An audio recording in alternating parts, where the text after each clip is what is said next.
ahead on 12 News, fighting the flu. This year has been severe. We chat with a state health official about where we stand now. Then, a health condition one of every 3 Minnesotans has, what it is and what North Memorial Healthcare is doing about it. But first, packing the state capitol to debate guns. 12 News starts right now. No law or set of laws can keep our children completely safe. But if there's even one thing we can do, if there's just one life we can save, we've got an obligation to try. Less than 24 hours after President Obama visits the Twin Cities touting federal gun control legislation, lawmakers at the state capitol begin the local debate. Hello and thanks for joining us. I'm Alexandra Renslow. Mike Johnson is off. The president's proposals mirror statewide legislation being discussed today at the Capitol. It is the first of 3 days of hearings on gun bills that include further limiting the mentally ill from accessing guns and banning the sale of semi-automatic weapons. As Renee Bonneau reports, there was as much debate happening in the halls as there was in the hearing room. As members of the House Public Safety, Finance, and Policy Committee listened to testimony for and against gun legislation, dozens of people jockeyed for space in overflow rooms to do the same. Some, like gun owner Mark Brocky, say they're here to support what they call responsible gun restrictions. So I think everybody should have appropriate scrutiny before they're allowed to buy a gun. And I think that people owning guns with 15, 20, 30 round magazines doesn't make any sense. I am a gun owner. Others, like Scott Frayne, say they're here in support of the Second Amendment and to share their views with people on both sides of the issue. What I've found for most of these people that beliefs differ from me is that they're just uninformed. You know, they don't know. Another gentleman was over there talking about individuals having machine guns and coming in and being able to spray down people, and he doesn't understand that these aren't the type of rifles we're talking about. We're talking about semi-automatic rifles. It does create a stigma. Jennifer Thomas made the trek from Maple Grove, not to talk guns, but to support the mentally ill. If you do have an individual coming back from an assignment, military assignment overseas, and they are struggling with PTSD, post-traumatic stress disorder, you know, how likely are they to receive or look for treatment if it might affect their ability to go back to work as a police officer, for example? Most of the people I spoke with told me they weren't there for a fight, but simply to hold meaningful discussions. Tomorrow could be particularly heated, however. That's when the committee will hear discussions on proposed bans on assault weapons and large capacity magazines. Alex? All right, Renee Bonneau reporting, thanks. Meantime, the case of 5-year-old Nizelle George was singled out by President Obama this week in an effort to reduce gun violence.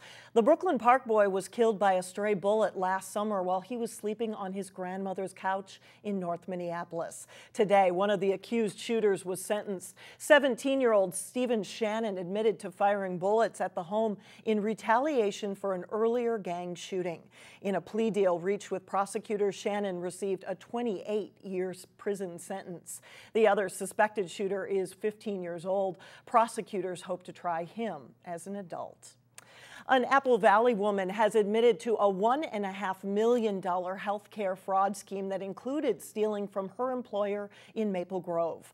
Lori Jo Miller used to work at Edelweiss Home Health Care, where her job duties included reviewing and paying corporate invoices. According to a plea agreement, Miller wrote company checks to herself and submitted false insurance claims. For the crimes, Miller faces up to 30 years in prison for wire fraud and 10 years for health care fraud.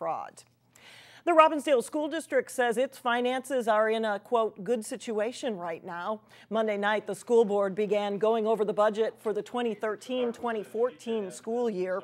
Right now, school officials are projecting a nearly $1 million deficit, but given the district has a fund balance of more than $18 million, officials say it is a doable problem, even with minimal additional funding expected from the state. It's been a number of years, 3-4 years ago, where it was frozen, there was no increase. So we projected a 1%, and we're assuming a 1%, and that was indeed in the governor's budget. Robbinsdale school officials say the district has some real needs. Among them, the school board is looking at expanding its preschool program at high-need schools. The district is also looking at hiring additional college and career counselors.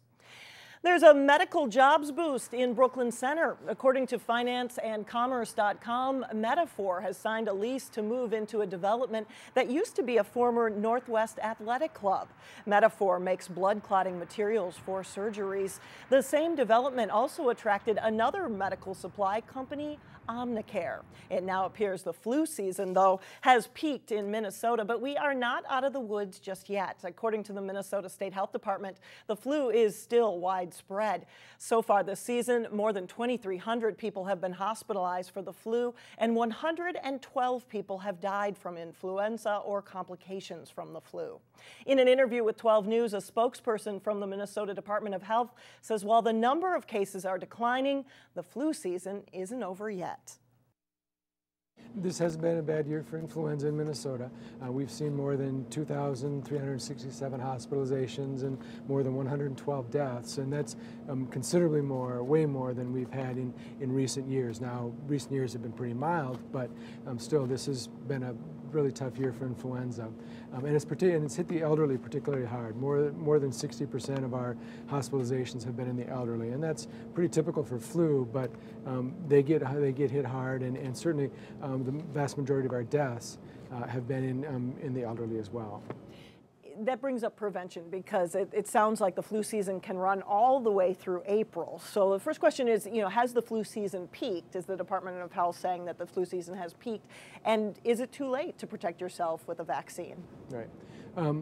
We believe that the flu season has peaked in Minnesota. We're starting to see our hospitalizations and deaths declining. The rate of new cases is declining. However, there's still plenty of influenza out there, and so it's not too late to get vaccinated. It's not too late to protect yourself. And besides vaccination, we would encourage people to stay home if they're ill, cover your coughs and sneezes, and wash your hands frequently. Even with 2 more months still to go in the flu season, this year has already been more severe than the flu pandemic in 2009 and 2010, when fewer than 100 people died. Coming up, grocery shopping with an analytical eye. See what North Memorial is doing to help people think about what they buy. And later in sports, the Maranatha Christian Academy boys basketball team keeps racking up the victories. We catch up with the Mustangs a little later. But first, it's a look at your AccuWeather forecast. Here's a health reality check. 1 out of every 3 Minnesotans have diabetes or at risk of getting diabetes. Left untreated, it could lead to heart disease and stroke. In today's health check, Delane Cleveland shows us a program designed to help people avoid or even manage diabetes. Learn some stuff here, huh? Okay. Taking a trip to the grocery store can be considered one of the more mundane tasks in life. If you have an orange, okay. But there's nothing mundane about a shopping experience with Karen Palmer. So the idea is to try to fill up on these. This registered dietitian from North Memorial Medical Center works directly with diabetic patients to help them live better lives. Diabetes is a very serious disease, and I want to help people to avoid problems with their diabetes. Ask about your favorite foods, ask about things you're not sure about. This is one of a series of classes offered by Cub Foods Pharmacy called Eating Healthy with Diabetes. Does everyone have diabetes? Kathy Busby and her husband Tom are 2 of the participants who learn everything you need to know about how to plan a healthy plate. Well, I recently got diagnosed as having diabetes, so I made sure that I took the steps to figure out how I'm eating and how well I'm eating and how well I'm not eating. About 15 people came out for this particular event, in which Palmer took the group down nearly every single aisle of the store. I would basically definitely buy this over this. Do you know why? Grabbing different items and sharing her knowledge about whether the foods should be incorporated into their diets. A lot of people don't know a lot about nutrition, if they are looking at labels, they're not sure what they're looking at or what would be their target, what would be their budget. Palmer and some in this group say it can all be a little overwhelming. I took notes on everything. But the intended goal is for each of the people on this diabetes tour to have the tools that will help them live long and healthy lives. This has really helped me in trying to figure out what I need to buy and what I shouldn't be eating. And that's really the main thing that I was looking for. In Brooklyn Park, Delane Cleveland, 12 News. To prevent diabetes, experts say healthy habits are the best defense, and that includes a balanced diet and at least 150 minutes of exercise per week. Coming up, why these morning snowfalls might not be a nuisance, but a cause for celebration. But first in sports, it's the race to state for local Nordic skiers in Section 6. John Jacobson has that and more when we come back.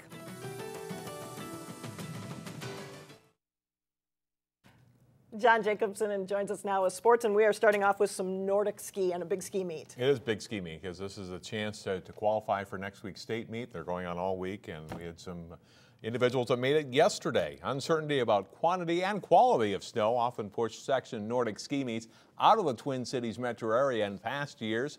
Well, that's changing, and the top-level course available at Theodore Wirth Park on the Golden Valley-Minneapolis border is getting plenty of use this week.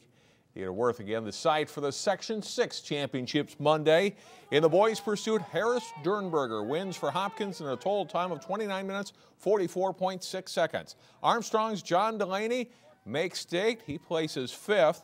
His teammate Tom Norman, there in the middle, gets 11th place. He also qualifies for state. In the girls' race, Hopkins' Sarah Benton, still going strong at the end, wins the section in 35 minutes, 4.8 seconds. Armstrong's Hannah Rudd isn't far behind, taking 2nd place. Sienna Ellingson of Hopkins is 3rd. And this is Anna Neighbor, placing 4th overall for the Falcons. Here's what 2 local state qualifiers had to say after the meet. It was a tough race, a lot of hills. The girl Sarah in front of me, she passed me, but I tried to stay down, hold her as long as I could, but she ended up beating me. It was a good race though. It was just kind of me and Sean Cork started out, and I just figured, I don't know, I'm pretty sick today, so I just kind of dropped back, and I had some room because there's kind of a gap in between the top 5 and everyone else, so I just kind of hung in between. Here's a look at the final team results, starting with the boys. Congratulations to the Hopkins Royals. Their 7-member team is headed to state next week in Biwabik. Minneapolis Southwest finishes 2nd with St. Louis Park 3rd and Armstrong 4th. Benilde St. Margaret's places 7th out of 11 teams with Breck 9th and Cooper 10th. Look at how close the girls are.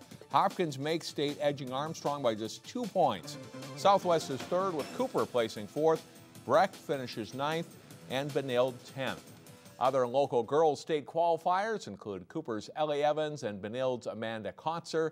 Andrew Egger of Benilde qualified on the boys' side. The Maranatha Christian Academy boys basketball team is having another great season. The Mustangs have won 16 games and are ranked number 2 in the state for Class A. Maranatha has a plethora of offensive weapons, and points have come pretty easily all season. But the Mustangs have worked hard to complement that offense with an intense defense.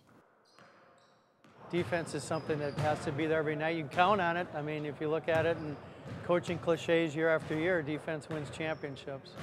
But, you know, that's an important area for us.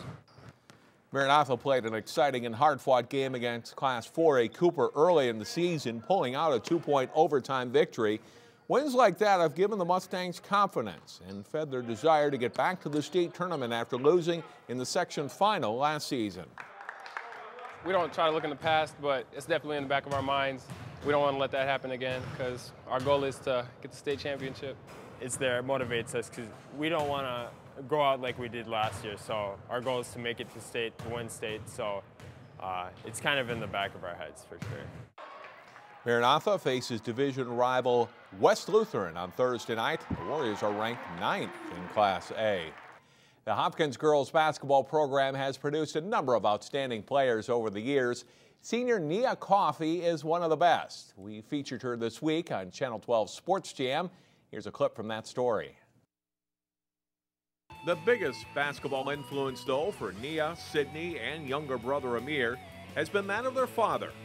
Richard Coffey played 4 years at the University of Minnesota from 1986 to 1990, and then spent 1 season in the NBA with the Timberwolves. He really just taught us from the beginning, from everything, from defense, offense, rebounding, just all the fundamentals. So he basically taught me everything that I know. But very early on, I just try to focus on their fundamentals, you know, the dribbling and the shooting. And I focused in on that very early because when I was a kid, I didn't get that. And that kind of hindered me later in my career. Watch the rest of the Nia Coffey story, plus the top prep highlights from the past week on Sports Jam. It airs 3 times daily through Wednesday here on Channel 12. Live tonight, Tuesday on Channel 12, Osseo Park Center boys basketball. We'll have highlights of that Wednesday at 4 here on 12 News. All right, thanks a lot, John. A little snow is a big headache for the commute, but out on the slopes, it is a feel-good story. We'll show you how when we come back.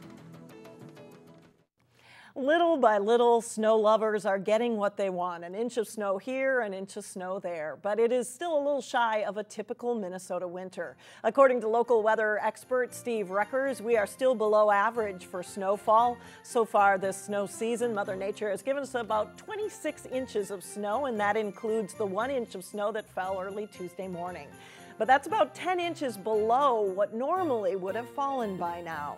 Still, for some, any snow is good news. Photojournalist Dustin Scholl shows us why.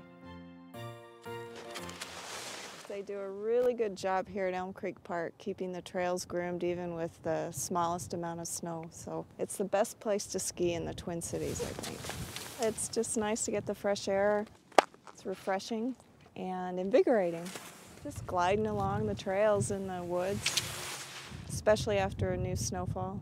It makes the trails real smooth, and this temperature is great for good glide. Actually, I'm just here this morning waxing my skis, brushing them out, getting all the dirt, especially with this low snow. You definitely pick up a lot of dirt on the skis. The recent snows have been helpful because it gets people a little bit more interested, and a lot of the trails are opening up. We're really lucky here in the Midwest that we have so many places: Elm Creek, Theater Work, Green Acres. This is our wall of skate skis for the racers. It's a good location. That's worked well for us, and we're just kind of like farmers waiting and dependent on the weather a little bit. I'll probably put 2 coats on this ski. We did get some snow here recently, which I think will be really a boom. When people see snow on the ground, then they think about skiing. I like to be outside, so I like having snow and just getting outside and being active. A lot of people going to Elm Creek will come by here. If they forgot something, they can pick it up quick here, and that's been a real boom.